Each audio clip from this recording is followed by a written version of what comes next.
Mia Dalton and Kira Voss thought the night was just getting started until Evan Rains invited them to an after-party that would change their lives forever. What happened behind closed doors turned a glamorous evening into a deadly nightmare. Title: He invited two women home for an after-party. Tangra True Crime, one crime documentary, The Real Crime. It began like any other Saturday night in Los Angeles. Clubs were pulsing with music. Bars overflowed with energy, and strangers moved like shadows in the neon glow. In the middle of it all was 34-year-old Evan Rains. Charming, well-dressed, and always the center of attention. By day, he worked in high-end real estate. By night, he lived for the thrill of the scene. That night, Evan attended a private rooftop party hosted by a tech investor in West Hollywood. Cameras would later capture him arriving just after 11 p.m. alone but confident. Witnesses described him as flirtatious, laughing freely, his eyes always scanning the crowd. Around 1:20 a.m., he was seen speaking with two women. One was in her 20s, a bartender named Mia Dalton.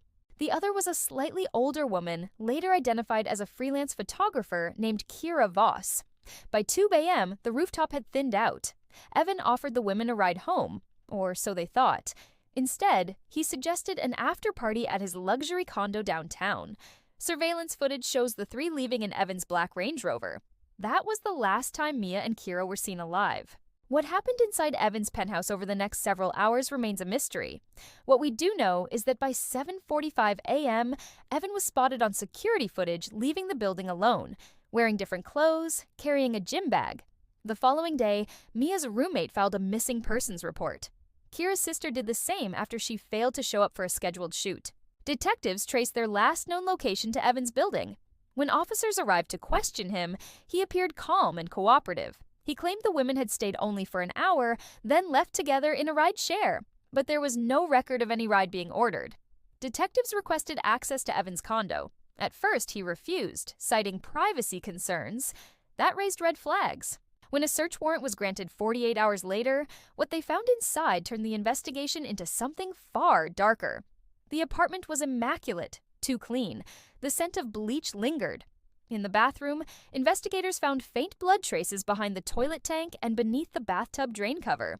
Forensics later confirmed the blood belonged to both women. In a hidden compartment behind a wall mirror, police uncovered a small collection of women's jewelry, IDs, and personal items. Some belonged to Mia and Kira, others didn't.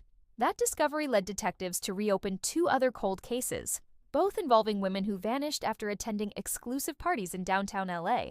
Suddenly, Evan was no longer a suspect in a double disappearance. He was a potential serial predator. The breakthrough came when analysts recovered deleted footage from a hidden camera embedded in a smoke detector in Evan Guies' living room. The videos were deeply disturbing. They revealed a pattern. Evan would invite women over under the pretense of an after-party, serve them drinks laced with sedatives, and record them while unconscious. What he did afterward was never captured fully on camera, but the evidence was enough. Evan was arrested a week later while boarding a private flight to Tulum, Mexico. In his luggage was a burner phone, stacks of cash, and one of Kira's rings. During interrogation, he denied everything, claimed he was being framed. But the digital trail, the hidden videos, and the physical evidence told a different story. In court, prosecutors painted Evan as a calculated predator who used charm as a weapon. His defense team argued the women had left voluntarily, that someone else could have returned to his condo afterward. But the jury didn't buy it.